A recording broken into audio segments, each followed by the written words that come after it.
Y vamos a declarar que no hay nadie más poderoso que nuestro Dios. Si usted lo cree, mi hermano, únase junto a nosotros y cantemos: eres todo poderoso.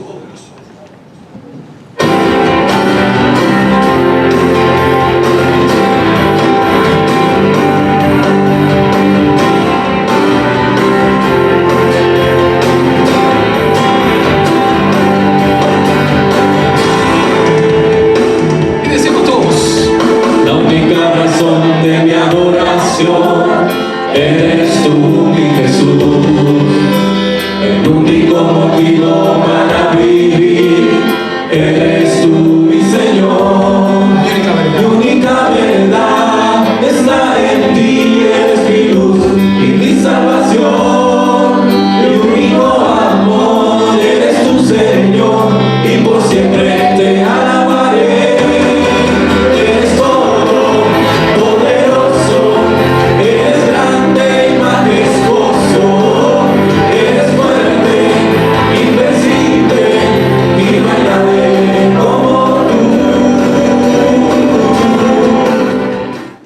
Tratando hoy, estudiando en el mensaje de hoy, un concepto cristiano, bíblico, que cada hermano debe saber y debe conocer, y que lo conocen muy corto, y en esa hoja es un trabajo que estoy haciendo para que cada uno, cuando mencione la palabra, sepa lo que está mencionando. Y el concepto es la gracia de Dios. Por ejemplo, el apóstol Pablo dijo: por la gracia de Dios. El apóstol Pablo fue un criminal en contra de la iglesia y se llegó a ser uno de los defensores más grandes de la iglesia, uno de los soldados más grandes de la iglesia, el apóstol Pablo, y que dio su vida por ella. Y él decía: por la gracia de Dios, ¿cuántos se lo saben? Soy lo que soy. Así decía. Y por la gracia de Dios usted va a entrar en el cielo, si es salvo. Si usted agarra a Cristo como Señor y Salvador de una manera verdadera en su vida, usted tiene el camino de ir al cielo. El que no hace eso va al infierno. Definitiva, hay infierno y hay cielo. Así que la gracia de Dios, esa hoja es un trabajo que estoy haciendo, viendo todos los textos que la Biblia hablan de la gracia de Dios para llegar a un concepto de ella. ¿Qué se conoce de la gracia de Dios? La mayoría de la gente: un regalo no merecido de Dios, y that's it. Pero, ¿y ese regalo qué cosa es? Bueno, es lo que está ahí. Y que es bueno que usted lo estudie. Y hoy vamos a usar este término. Y bueno, yo quise ponerlo un poco más al día. Le hice unos ligeros cambios a la próxima, a la anterior que usted tiene del concepto de gracia. Hoy vamos a estar en la segunda parte de dar el diezmo con alegría. Segunda parte. La semana pasada estudiamos la primera parte. Mire, hay gente que dice, y yo creo que lo dice con razón, que cuando se habla de diezmo, cuando se habla de dinero y cuando se habla de ofrenda, hay gente que se va de la iglesia. Es verdad. Cuando se habla de ofrenda, de diezmo y de esas cosas, hay gente que se siente mal. Eso es verdad. Esa reacción es normal. Después voy a decir por qué. Cuando se habla de darle a la obra de Dios, algunos dicen: ya están empezando a pedir. Ok. Vamos, yo estudié esta primera parte, ya la estudiamos ya. La primera parte fue una parte donde yo dejé claro algunos conceptos usando Malaquías 3:10, donde habla directamente Dios al pueblo de Israel y le dice: la nación entera me ha robado. Y la nación le dijo: ¿qué te hemos robado? Y Dios le dijo: en vuestros diezmos y ofrendas. Así, tajante. Y entonces le hizo hasta un reto Dios al pueblo de Israel. Bueno, el pueblo de Israel tenía bajas y tenía altas y bajas. Y yo creo que el pueblo de Dios, de la iglesia, es medio parecido también. En nuestra vida tenemos altas y bajas. Hoy vamos, en la primera parte dejamos claro qué cosa es un diezmo. El diezmo era la 10ª parte de todas nuestras entradas y que debemos ponerla en las manos de Dios. No somos dueños del diezmo, no se debe desviar el diezmo, no se debe quitar el diezmo de una para ponerlo en otra ofrenda. El diezmo es diezmo y las ofrendas es aquello que se da después del diezmo. Todo eso está explicado en la primera lección de dar el diezmo con alegría. y muchas cosas más, pero no puedo repetir aquí. Aquí solamente vamos a entrar como introducción en alguna de ellas para dar un calentamiento, pero es necesario que usted vaya a la primera predicación, que usted la puede ver en el internet, ahí tenemos todas las predicaciones. Vamos a la segunda parte, y aquí está. Dar el diezmo, es el mismo título, con alegría. Bueno, con alegría. Con alegría Dios quiere que tú le des lo que le vas a dar. Y eso lo vamos a profundizar un poquitico más. Dar el diezmo, dar las ofrendas y dar todo lo que tienes que dar. En la semana pasada aclaramos bien qué cosa es el diezmo, que algunos piensan que es el 10%, es el 10%, y ese dijimos que era, y explicamos por qué era el piso, no el techo, quiere decir que era lo menos que podías dar.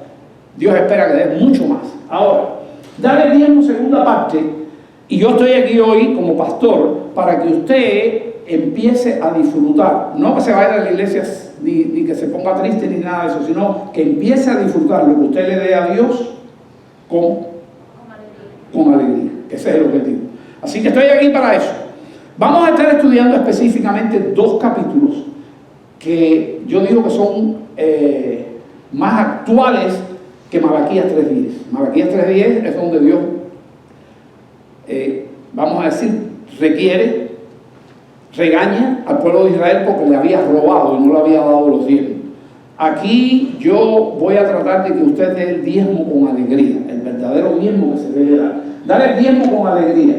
Para dar el tiempo con alegría, si un predicador o un cristiano quiere tener un tiempo a solas con Dios, un predicador quiere aprender cómo enseñar este tema de dar el diezmo con alegría, hay 2 capítulos en el Nuevo Testamento que son fundamentales y que usted debe tener claro. Si usted un día no tiene deseo de diezmar, vaya a esos 2 capítulos y trate de estudiarlo y leerlo. No leerlo por las reglitas, sino estudiarlo, que es como se debe hacer la Biblia. Entonces, aquí los 2 capítulos son 2 Corintios, capítulo, ¿te dice ahí? 8. Vamos a estar trabajando en eso hoy. Y 2 Corintios, capítulo 9. Y ahí, una palabra clave en esos 2 capítulos es la palabra que estoy explicando en la hojita que le di. ¿Qué cosa tiene que ver la hojita que le di? La gracia de Dios. La gente va a empezar a dar el diezmo con alegría y con gozo cuando conozca bien a Dios. Y el pueblo de Israel, al cual Dios le estaba diciendo, ustedes me están robando y me han robado, no solamente le estaban robando, estaban haciendo algo peor. Y era que estaban con otros dioses, se habían olvidado de Jehová de los ejércitos, se había olvidado del que los sacó de Egipto, se había olvidado del que les dio la tierra prometida y se habían olvidado y estaban con otros dioses, adorando otros dioses. Y si usted va al libro de Malaquías va a encontrar ese ambiente, y en ese ambiente Jehová se mete por los diezmos y las ofrendas. Bueno, aquí tenemos algo medio parecido, porque la iglesia, el cristiano, yo quiero hablar de la iglesia como iglesia quiere decir la congregación, todos aquí, y el cristiano es uno, yo y la iglesia, usted y la iglesia es igualito.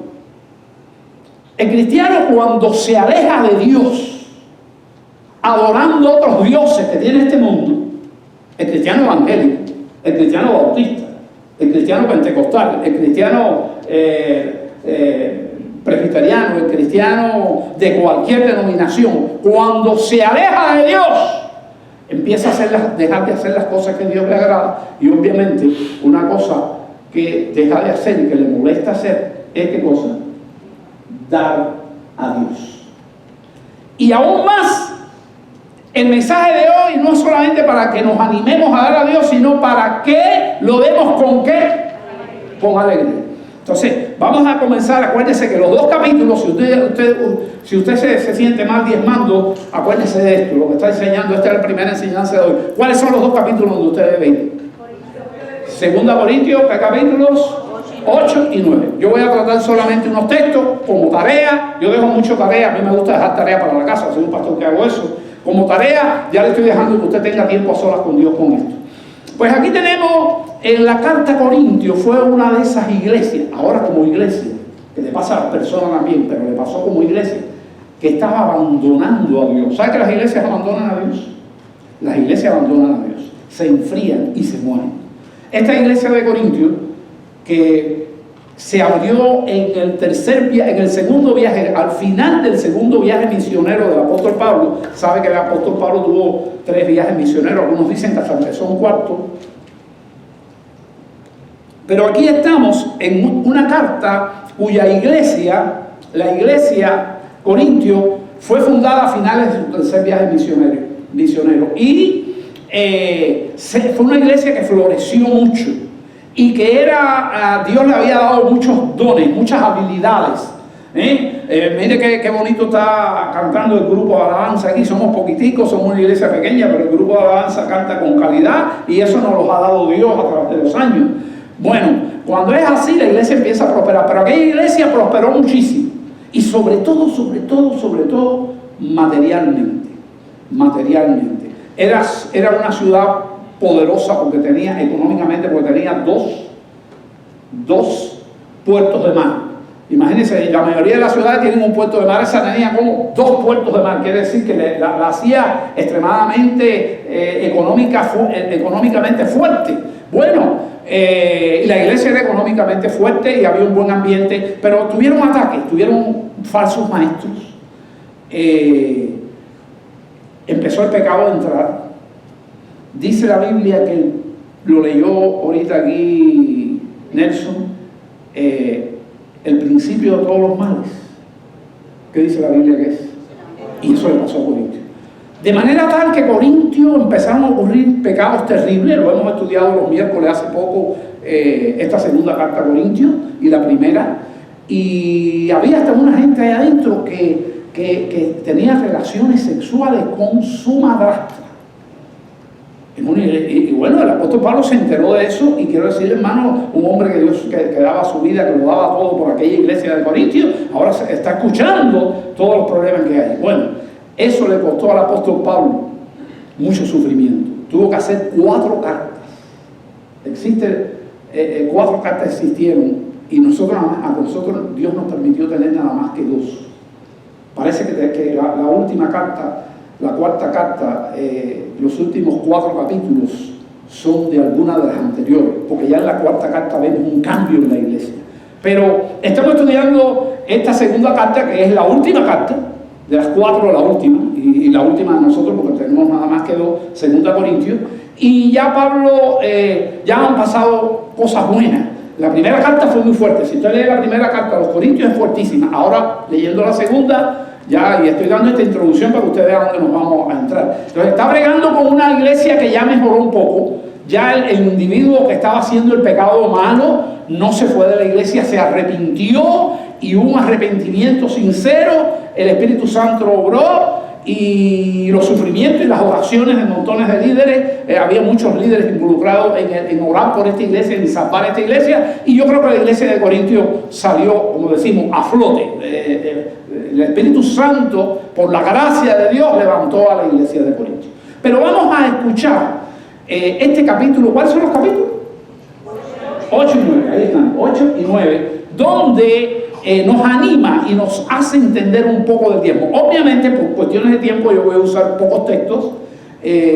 Vamos a leer algunos, otros van a estar en la pantalla, pero ahí estamos. Ahora, yo voy a estar con un texto básico que estudiamos la semana pasada ya, y es este que está aquí. Dice el 9, cada uno de... Estudiamos Malaquías 3:10, que era una obligación tremenda, era una ley. Ahora esta es la ley de Cristo. Aquella era la ley de Moisés. Ahora esto que estamos estudiando, ¿qué cosa es? Nuevo Testamento, el pacto nuevo, el pacto de gracia. ¿Sabe? Es un pacto de gracia, la hojita que le di. Este es el nuevo pacto, el pacto de gracia, y esto tiene que ver con Cristo. Entonces dice, cada uno ve cómo, como propuso. Allá era un 10% obligado. Aquí es como tú qué, proponga, como tú sientas. Pero después vamos a estudiar eso, ¿no? Cada uno ve como propuso en su corazón. ¿Qué dice?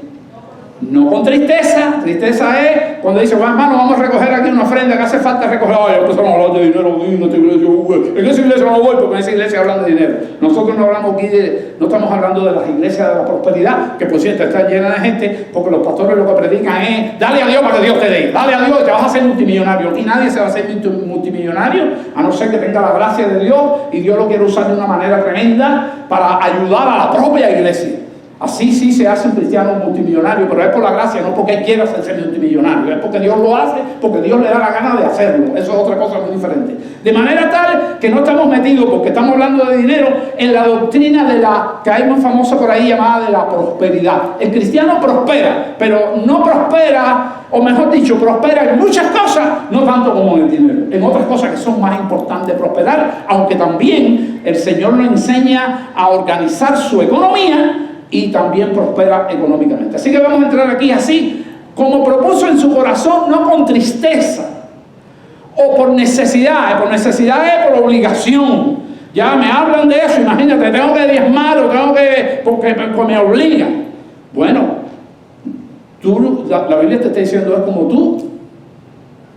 ¿Qué dice? Proponga. Ahora, vamos a ver cómo propone. ¿Y quién es el que propone? Lo dice el texto. ¿Quién es el que propone? Lo dice el texto. ¿Quién es el que propone? El corazón es el que propone. Porque no eres tú, es tu corazón. Una parte de tu vida, el ser interior tuyo. El corazón no es el que late aquí, sino el corazón, hemos estudiado en la Biblia, es la parte espiritual nuestra, que es de la vieja naturaleza. Cada uno es como propuso en su corazón, o de la nueva naturaleza. Bueno, pero ¿cómo es esta propuesta? ¿Qué cosa propone el corazón? ¿Qué propone el corazón? Bueno, vamos a estudiar un poquito el corazón, que por cierto lo estudiamos más ampliamente la semana pasada, pero no quiero pasar un poco. El corazón propone esto. Dice Jesús en Mateo 6:21, ¿lo es ahí? Donde esté tu tesoro, dijo Jesús, allí está tu corazón. ¿Qué es lo más importante para ti en la vida? Ese es tu tesoro. ¿Dónde tú pones todos tus valores? Si es en trabajar todos los días, 28 horas al día, bueno, eso no es posible, pero hay alguien que quiera hacerlo posible. O trabajar más de lo ¿por qué? Porque hay algo que tú quieres adquirir, que es el dinero, que representa todo bien material. Eso lo dijo Jesús. Donde esté tu tesoro, allí está tu corazón. Pero el mismo Jesús dijo que la vida del hombre no consiste en los bienes materiales que posee. Y los bienes materiales son representados por el dinero, y el dinero representa los bienes materiales. Entonces estamos estudiando el corazón porque tú tienes que proponer según tu corazón. Entonces, donde esté tu tesoro, allí está tu corazón. Alguien saca este pensamiento de lo que puso Jesús, dice, el dinero es el índice exacto del verdadero carácter del hombre. El dinero. Lo que el hombre hace con el dinero. Lo que el hombre hace con el dinero es lo que representa su carácter. Ahora hay un famoso autor, un predicador, ya es anciano, ya está jubilado, tiene un montón de libros que yo se los propongo, si encuentro un libro de él, cómprelo. Yo no estoy anunciando muchos libros aquí porque la mayoría de los libros que hay cristianos no tienen, te confunden más, pero este es un hombre de, hay muchos como él, bueno, John Piper, y dice, esto que dice Jesús, John Piper lo dice de otra forma: lo que tu mano hace con tu dinero muestra lo que tu corazón está haciendo con Dios. Y lo podemos decir en otras palabras. Yo puedo decir, lo que tu mano hace con tu dinero muestra lo que tu corazón, lo que tu mano hace con tu dinero muestra el lugar que tú le das en tu corazón a Dios. Otra manera de decirlo. Y dice Jeremías 17:9, engañoso es el corazón. ¡Wow! Entonces tienes que tener cuidado con tu corazón. Vas a proponer con respecto a tu corazón, pero tienes que tener cuidado como tú decides lo que vas a dar en tu corazón. Que la misma Biblia que te dice, el corazón, engañoso es el corazón más que todas las cosas. Esto está en Jeremías 17:9, y yo le voy a decir algo recordatorio. aquí en el canal, no, en el grupo de WhatsApp de la Roca, que yo siempre le estoy diciendo a los hermanos, pinchen el grupo para que lo tengan en el primer lugar y cada vez que haya algo lo vean, porque es oración que alguien necesita, un anuncio importante, y también ponemos este PowerPoint aparece en el canal de la Roca toda la semana. En el canal no, en el grupo de la Roca, el grupo de WhatsApp de la Roca, toda la semana. Y ahí usted va a tener eso que estoy poniendo aquí, lo va a tener ahí. Y usted puede volver a oír el mensaje con todo esto, con el PowerPoint delante de usted, porque sale por el canal, es decir, por el canal de YouTube de la Roca. Entonces, engañoso es el corazón más que todas las cosas. Entonces, vamos a ir atrás otra vez, estudiando por arribita el corazón, es lo que hemos hecho. Cada uno de cómo propuso en su corazón, no con tristeza. Este es el versículo clave de este mensaje. En su corazón, no con tristeza ni por necesidad, porque te están obligando, sino porque Dios ama. ¡Wow! Dios ama. Y Dios ama a todo el mundo. Pero lo que está diciendo ahí, yo creo que estoy leyendo bien lo que está diciendo ahí. No, esa no es mi palabra, esa es la palabra de Dios. Porque Dios ama. Eso quiere decir, lo podemos poner más claro, porque a Dios le agrada. Porque Dios te ama a ti. Pero cuando tú fornicas, o cuando tú tienes envidia de alguien, aunque Dios te ama, Dios no te está probando. Y Dios le va a disciplinar, porque Él quiere que tú salgas de ese pecado. Pero aquí dice que a Dios le agrada, a Dios ama, se pone contento cuando la gente le da como le debe dar y con alegría. Entonces ahora vamos a ver el apóstol Pablo, yo le dije a ustedes que la iglesia de Corintios estaba enferma. Ya cuando en la cuarta carta, que es la segunda nuestra, ya la iglesia está sanando. Y lo que le queda es para que la gente empiece a dar del mucho dinero que esa iglesia tiene. ¿Me está entendiendo? Era una iglesia que se ha ido recuperando, incluso tenía dinero guardado, mucho dinero guardado para dárselo a los cristianos de Jerusalén, que estaban pasando las de Caín. Eran muy perseguidos en Jerusalén por los judíos, eran muy perseguidos y había mucha persecución allí y no le daban trabajo a los cristianos. Bueno, el problema es que había una pobreza grande en aquella iglesia. Y entonces se estaba recogiendo una ofrenda especial. Y los corintios, cuando estaban sanos, al principio empezaron a acumular de esa ofrenda y eran la gente que más iban a dar. Y resulta ser que cuando vino el pecado a su vida y cuando vino todo lo que vino, entonces los corintios que hicieron, se pusieron paralíticos, sus manos se pusieron paralíticas y su corazón se puso paralítico. ¿Para qué? Para dar. Y ahí es donde él está embullando, está animando, está tratando de convencer a los corintios cómo deben darle a Dios. Otra vez. Como al principio tenían el ánimo de dar. Bueno, y aquí está. Cada uno ve como propuso en su corazón, le está diciendo a los corintios, no con tristeza ni por necesidad, porque Dios, y hace esta declaración, y eso lo escribió el Espíritu Santo, porque Pablo no escribió de su propia idea. Toda escritura es inspirada por Dios, dice la Biblia. Así que no es por necesidad, porque Dios ama aquí al dador alegre. Y miren lo que dice el 8, ahí, el mismo ahí, de continuo, ¿qué dice? Y poderoso es Dios, le está diciendo a los corintios. Ustedes no querrán dar, o algunos de ustedes no querrán dar, pero poderoso es Dios para hacer que abunde en vosotros. ¿Qué cosa? ¿Ven por qué le di la hoja? La gracia fue la que sacó a Pablo. La gracia fue la que convirtió, la gracia de Dios, y ese concepto de gracia es el que usted tiene que aprenderse.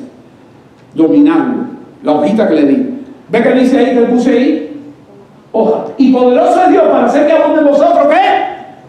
Toda gracia, la gracia de Dios que tiene que derramarse. Yo digo aquí, hermano, y a lo mejor usted no me entiende, tenemos que pedirle al Señor que derrame sobre nosotros un espíritu ¿de qué?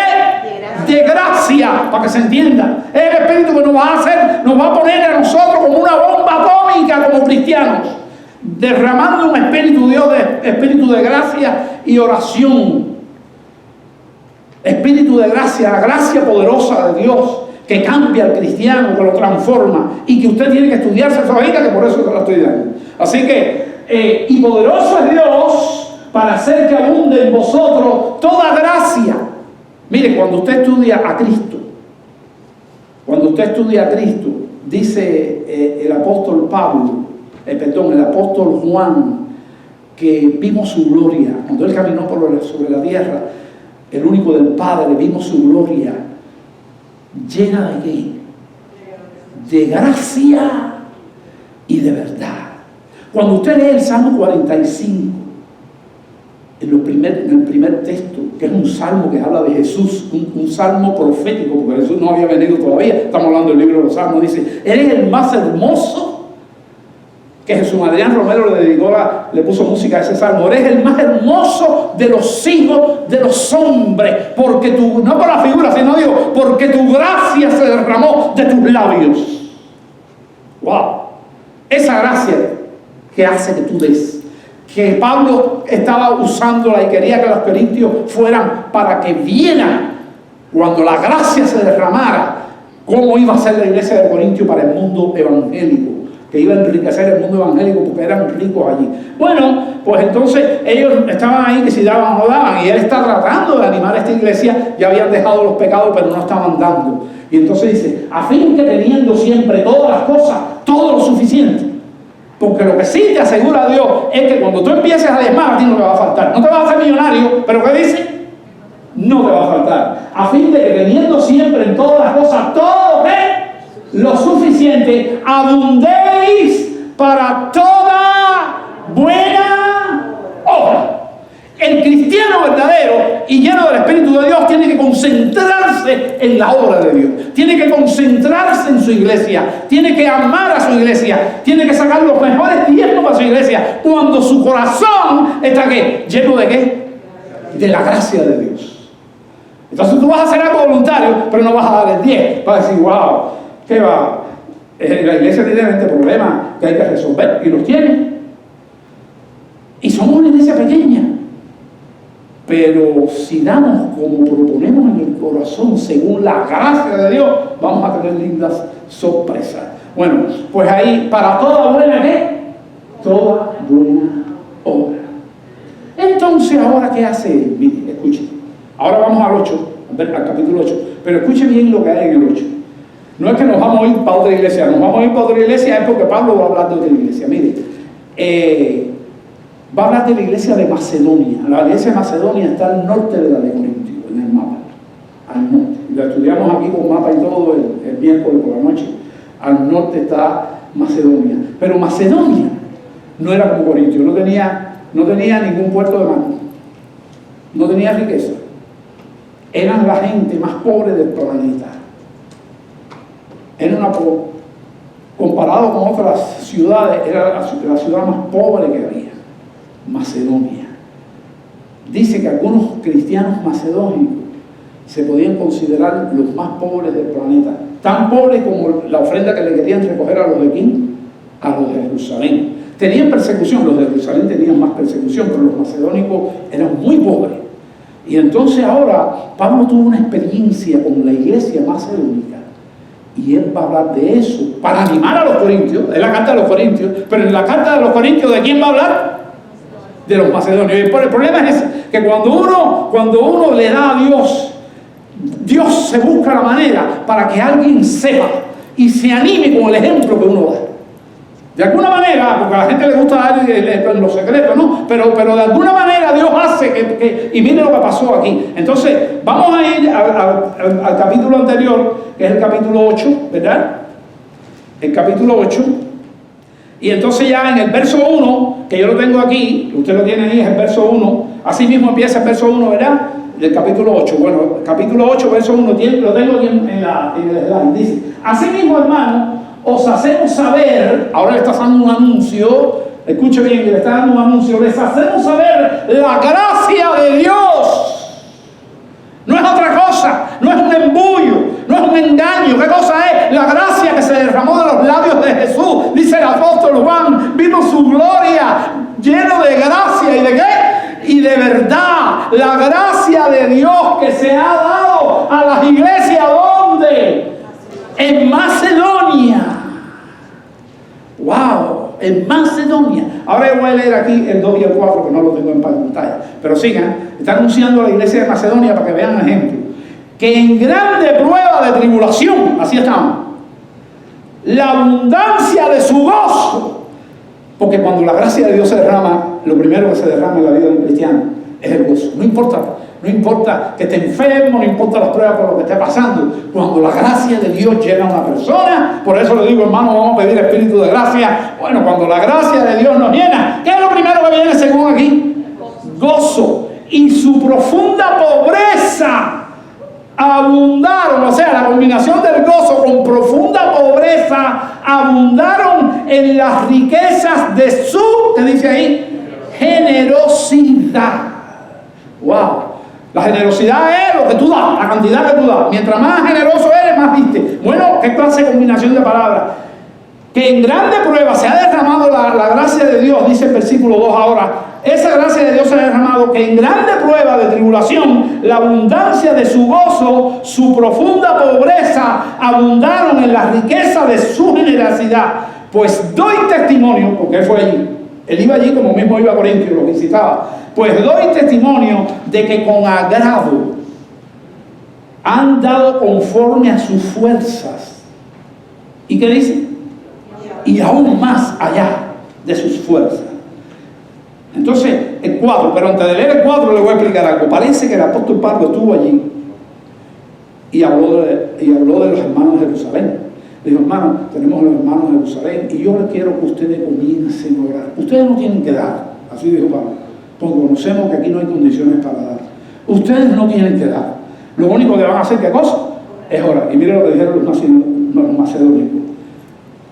El 4, pidiéndonos con mucho ruego que les concediésemos el privilegio de participar en este servicio para los santos. La gente más pobre, con un gozo tremendo, ¿para qué? Para dar eso, lo hace la gracia de Dios. Entonces la gente más rica lo que hace es duda. Yo le conté una historia cuando estaba por allá por Texas de pastor, Houston específicamente. Alguien me dijo, yo conocí a una gente muy rica, una mujer muy rica, cristiana, pero dice que a ella le costaba dar el diezmo, porque cada vez que ella daba el diezmo, con ese diezmo se podía comprar un carro nuevo. ¿No le choca eso raro? Una mujer riquísima que su diezmo, con el diezmo puede ¿qué? Comprar un carro nuevo, y le costaba trabajo por pensar en eso. No tenía idea, o no era cristiana, de lo que era, ¿qué cosa? La gracia de Dios y el gozo que da, que no te importan las cosas materiales, así se puede decir prácticamente. Es lo que le está pasando a Macedonia, pero él está contando aquí. Él está escribiendo a los corintios, para que los corintios despierten. Lo mismo que lo estoy predicando, se lo estaba predicando a los corintios que no querían dar. Dice, pidiéndonos con mucho ruego, vuelvo a leer el 4, que les concediésemos el privilegio de participar en este servicio para los santos. Así que vamos a leer el 5 ahora, el 2 de Corintios 8:5. Leí el 2 y el 4 y dice, y no como lo que esperamos, sino que así mismo se vieron, y así mismo se vieron. ¿Sabe lo que está diciendo? Que daban toda su vida. Daban toda su vida. Uno llega un momento en que a uno le pasa varios momentos en la vida que lo marcan a uno. Eso me pasó a mí cuando yo tenía como 16 años, o yendo para los 17 por ahí, que fui a un campamento de jóvenes y recibí al Señor como mi Salvador, siendo cristiano desde niño, desde que nací, pero que allí mismo recibí al mismo tiempo el llamado para servir al Señor toda mi vida. Y yo llegué, era otro David el que llegó a casa. Y yo, cuando me senté con mis padres, cuando vi que no oraron para la ofrenda, le dije, ¿por qué no oramos para la ofrenda? Me lo habían enseñado para la comida, ¿por qué no oramos por la comida, dando gracias? Y mis padres se miraron así, porque eran cristianos. Y entonces dijeron, oye, el muchacho vino encendido. Bueno, sí, la gracia que enciende. Y cuando yo salí de allí, de mi padre, que ya estuve una semanita, casi una semana en el campamento, cuando fui a buscar a los pastores de la iglesia, y dije, ¿dónde están los jóvenes? No, los jóvenes son los de los hijos. Y hermano, no había departamento de jóvenes, y yo solito, en 2 par de semanas, habían 10 jóvenes reunidos en la iglesia. Es la gracia de Dios y no es mi mérito. Yo me fui para ese campamento de jóvenes con todo lo que yo tenía en la cabeza, con una cámara fotográfica, fotografiando los puercos, la lagartija, la muchachita del campamento, con el pelo por aquí y con la mente mía así. Pero cuando Dios me dio aquel vuelco, ya yo quería entregarme a Él, yo quería morirme con Él. Y eso le tiene que pasar varias veces en la vida a uno. Me ha pasado porque uno tiende a ¿qué? A enfriarse. Y tiene que volver a otra dosis de gracia de Dios que te levante. Y los medios de gracia existen. Y este es uno de ellos, esta prédica. Y la palabra es un medio de gracia. Y cuando la gracia llega, lo primero que hace es como dar un golpe aquí, ¡pah! Y despertamos. Y dice ahí, no como lo esperábamos, dice el apóstol Pablo, yo no esperaba eso, sino que se dieron a sí mismos, que decir, mira, como si tenemos que dejar de comer para mandarle a esa gente para allá. El apóstol Pablo se asombró de lo que hacían aquellos macedonios. Así mismo se dieron, y dice, primeramente al Señor. Estaban cumpliendo con todo, le daban dinero al Señor para la iglesia de ellos, daban lo que daban y ahora querían dar más para otro lugar. Pero la iglesia medio a muerte, cuando daban, dicen, vamos a recoger ofrenda aquí, después trae su diezmo, dice, bueno, si van a recoger ofrenda, entonces voy a darme 75% para diezmo y del diezmo vamos a quitar 25% por ofrenda. Eso lo pagamos por Malaquías 3:10, que no era así. El diezmo es de Dios. Y las ofrendas son lo que se da después del diezmo, porque muchas se dan a Dios, la mayoría. Pero cuando usted quiere ayudar a otra iglesia, a otra persona, a otro hermano, a otro qué sé yo, ¿qué tiene que hacer? Dar por encima del diezmo y no serruchar el diezmo. Por lo menos lo que estudiamos en la palabra. Entonces, y no como lo esperábamos, sino que así mismo se dieron primeramente al Señor y luego a nosotros. Y ahí está mal. Quiere decir que le estaban dando una ofrenda en su viaje misionero. Estaban recogiendo para allá. Le dijeron, por favor, Pablo, déjanos ofrendar, no solamente orar. Y no le cortaron el dinero a él. Le dieron el dinero que como apóstol necesitaba él para hacer su viaje misionero. Y entonces aquí sí tengo el versículo 9, que es de estar recordando lo que hizo Cristo. Dice, porque ya conocéis la gracia de nuestro Señor Jesucristo. ¿Ven? Pero mira lo que dice, que por amor a nosotros, ¿qué se hizo? Porque dejó su trono de gloria y vino a vivir como un mendigo aquí, porque andaba, no tenía montones de mudas de ropa como nosotros, no, ni andaba con zapatos de $500. Jesús, ¿cómo dice? Que por amor a vosotros se hizo pobre. Que por amor a vosotros se hizo pobre, siendo rico. Era rico y vino aquí, dejó su trono de gloria, la Biblia lo dice, y caminó. ¿Y sabe cómo caminó entre nosotros? Con las sandalias, que un día entró a una casa y le dijo a un fariseo, tú no me has dado ni agua para limpiarme mis sandalias, estaban llenas de polvo. Siendo rico, para que vosotros con su pobreza, ¿qué cosa? Fuese enriquecidos. Es un juego de palabras, pero hoy aquí estamos aquí, con la gracia de Dios, teniendo la vida eterna. No vamos a ser condenados. ¿Usted cree en vida eterna? ¿Usted cree que usted se está librando de un infierno? Esa es la palabra. Nos devuelven bendiciones, nos devuelven paz, nos devuelven en familia convertida, nos devuelve en mejores relaciones familiares, nos devuelven montones de cosas que son más importantes con dinero. Pero tampoco nos va a faltar, ¿qué cosa? El dinero. Entonces dice, esos son textos. Porque ya conocéis la gracia de nuestro Señor Jesucristo, que por amor a vosotros se hizo pobre siendo rico, para que vosotros con su pobreza fuesen ¿qué? Enriquecidos. Sí. Entonces vamos al capítulo 9 otra vez, al capítulo 9, y voy a ir al verso 6. Pero esto dice, el que siembra escasamente también segará escasamente, y el que siembra generosamente también ¿qué? Segará. Esto no es el Viejo Testamento, esto no es el Antiguo Testamento, esto es ¿qué cosa? La gracia de Dios. El que siembra escasamente también segará escasamente. Y no solamente es el dinero, siempre escasamente el dinero, tú no vas a sacar quizás muchas cosas que te hacen falta que no son dinero. Hay muchas más cosas más importantes que el dinero. Dice la Biblia que mejor es un bocado seco y en paz que una casa de contienda y de lucha y de guerra llena de provisiones. Entonces, el que siembra escasamente también segará escasamente. El que siembra generosamente también segará. Y entonces es que viene, ese es el 6, entonces es que viene el texto 7. O sea, te está diciendo, el que siembra escasamente, el que siembra escasamente va a recoger escasamente. Y atrás viene esto. Cada uno de ellos, ¿cómo vas a proponer? Eso es una proposición tuya. Pero acuérdate, pídele a Dios que cosa. La gracia. Lléname de tu gracia, Señor. De tu gloria. Una parte linda de la gloria de Dios es su gracia. Y vimos su gloria, dice el apóstol Juan, lleno de gracia y de verdad. Vamos a terminar entonces con lo último que tengo aquí, que es el segundo de Corintios 8:15.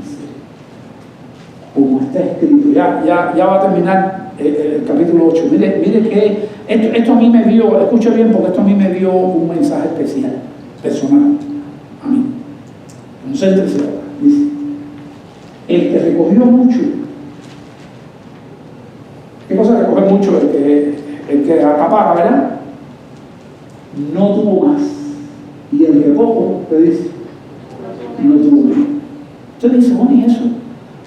Bueno, el problema es que eso, ¿sabe dónde está eso? Eso está en Éxodo 16 y 18. Y ahí fue donde yo me enteré. Segunda de Corintios 8:15 es Éxodo 16 y 18. ¿Y sabe cuál es el contexto de eso? Cuando Dios mandó el maná. Dios mandó el maná. ¿Y qué había que pagar por el maná? Nada. ¿Y qué cantidad de maná se recogía? Todo el que tú querías, el que te hacía falta. Dios te dijo, cada cual recoja lo que le haga falta según coma. Si tú eres comelón, coge bastante maná para que comas. No, eso fue lo que le dijo, no valía nada. Pero ¿qué hizo el pueblo de Israel? Cogieron un exceso de maná porque dijeron, no, si aquí hay escasez, vamos a coger el maná. No oyeron la voz de Dios. Y nosotros no oímos la voz de Dios, y el pueblo de Israel no oía la voz de Dios. A veces tampoco oímos la voz de Dios. ¿Y qué le pasaba al maná al otro día? Se llenaba de gusano. No había maná. No había maná. Y entonces le dijo, y el sábado, el viernes recojan todo el maná posible. ¿Por qué? Para que el sábado nadie vaya a recoger maná. Cojan todo lo que... y no se echó a perder. Quiere decir que si tú dedicas el día del Señor al Señor, tú no vas a ponerte pobre por eso, al seguro. Por eso los cristianos deben batallar por no trabajar los domingos, no trabajar domingo. Porque el domingo es el día que Cristo resucitó y la iglesia entera, desde hace miles de años, glorifica el nombre de Dios ese día en la congregación. Pero nosotros lo cambiamos por días de trabajo. Y yo creo que en algún momento se puede pasar, pero no que para toda la vida yo me quedo con eso. Pero yo he visto cristianos, lo he visto delante de mí, que cuando se proponen de verdad no trabajando un domingo, dicen no, y el Señor en algún momento le da la victoria y no trabajan más un domingo. Dios conoce el corazón y Dios obra en el corazón. Así que, ¿pero qué más? Cuando yo veo que lo mismo que está en Éxodo es lo que está en Corintio, hoy, en la modernidad, porque Corintio es modernidad con respecto a Éxodo de atrás, vino algo a mi corazón que me dijo, David Brené, analiza esto bien. Así era el día del israelita. Recoge lo que tienes que recoger, no más allá, porque se pudo. Bueno, lo que yo vi, cuando yo no sabía eso, yo no sabía que ese texto era aquel de allá, pero estudiando llegué a descubrirlo. Entonces dije, bueno, pues así es la vida. La vida para Dios, 1000 años, es como un día como 1000 años. Bueno, ¿cuánto dura el ser humano? Mi papá duró 102. Y me dijo, unos días antes de morir en el oído, me dijo, David, la vida se me ha ido como un sueño. Aquello no se me olvida. Bueno, cuando yo veo ese texto, yo veo ese texto como un día, la vida de nosotros como un día. Y vamos a ser más bendecidos por lo que echamos que por lo que recogemos. Dios va a trabajar en eso. Y terminé con este texto que es diferente. Vamos a otra parte de la Biblia. Porque nada hemos traído de este mundo y sin duda nada podremos sacar. Lo bueno que tiene el cristiano, como dijo David, y cuando yo muera, cuando despierte y vea tu rostro, así lo pone David en el Salmo, quedaré satisfecho. Aleluya. Quedaré satisfecho. Yo les dejo de tarea a ustedes que lean y mediten 1 Timoteo 6:7 a 10 y también Corintios el 8 y el 9. Yo puse el 9 aquí, pero mediten otra vez los textos. Y si quieren, vuelvan a escuchar este mensaje por el internet. La gracia de Dios puede derramarse sobre su vida y su corazón está listo para ofrendar, preparado, lleno de la gracia de Dios. Vamos a ver. Padre, aquí está tu palabra predicada. Permite que pueda ser un medio de gracia para mí y para mis hermanos, Señor. Dios, así